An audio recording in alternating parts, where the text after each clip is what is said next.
యేసుక్రీస్తు శ్రేష్టమైన ఉన్నతమైన నామంలో అందరికీ వందనాలండి. దేవాతి దేవుడి దినాన్న మనకు ఒక మాట తెలియజేస్తున్నారండి. ఏంటి ఆ మాట అంటే, మనము దేవుని యొక్క పాదాల చెంత చేరినప్పుడు, ఆయన పాదాల చెంత మన పాపములు విడిచిపెట్టినప్పుడు దేవుడు మనల్ని క్షమిస్తాడండి. క్షమించి ఆయన మనల్ని మంచి మార్గంలో నడిపిస్తారు. ఏంటంటే ఆయన మార్గము జీవ మార్గము. ఆ జీవ మార్గం మనకి దేనిని కలిగజేస్తుందంటే రక్షణ కలిగజేస్తుంది.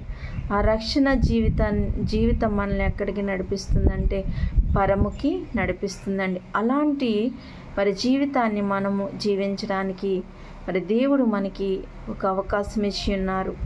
ఇప్పటి వరకు దేవుని పాదాల చెంత నువ్వు చేరలేని స్థితిలో ఉన్నావేమో, ఇక్కడైనాను ఆయన పాదాల చెంత చేరి నీ పాపములు విడిచిపెట్టి రక్షణ మార్గంలో నడవడానికి పరిశుద్ధాత్మిక వాక్యము ప్రతి ఒక్కరి జీవితాల్లో ఫలింపచేయునుగాక. ఆమేన్. అందరికీ వందనాలు.